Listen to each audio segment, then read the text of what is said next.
अब इसकी सजा सिर्फ मौत है, मौत। काट डालो इसकी गर्दन और जाकर इसके घर के बाहर फेंकाओ इसकी कटी गर्दन। ललन के गुंडों ने रतन का सिर काट दिया।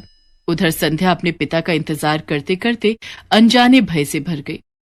अगली सुबह उसके लिए इतनी भयावह होने वाली थी, उसे पता नहीं था।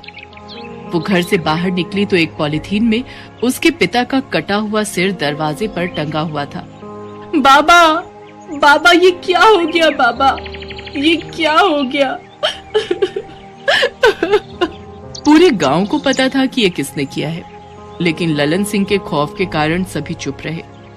उधर ललन सिंह का मन और भी बढ़ गया था। वो एक बार फिर से संध्या के पास जाने की सोच रहा था। इस बीच उसके मोबाइल पर संध्या का फोन आया।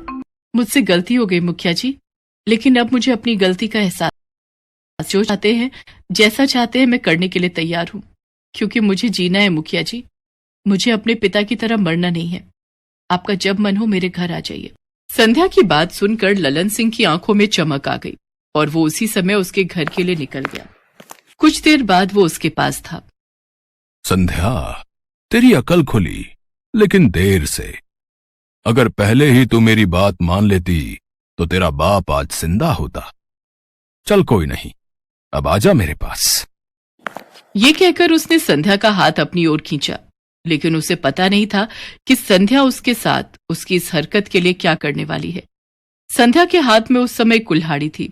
ललन सिंह ने जब उसका हाथ पकड़ना चाहा तो उसने कुल्हाड़ी का वार उसके हाथ पर कर दिया। उसका हाथ कटकर जमीन पर गिर पड़ा। वो दर्द से चिल्ला उठा।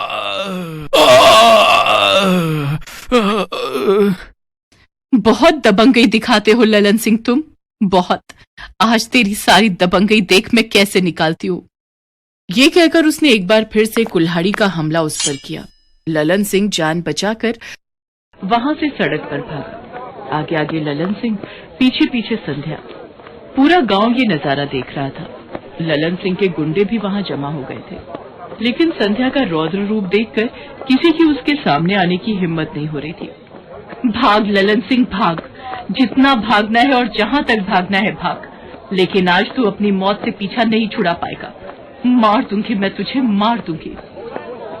भागते भागते ललन सिंह की टक्कर सड़क किनारे रखे एक बड़े से पत्थर से हो गई और वो मुंह के बल गिर पड़ा।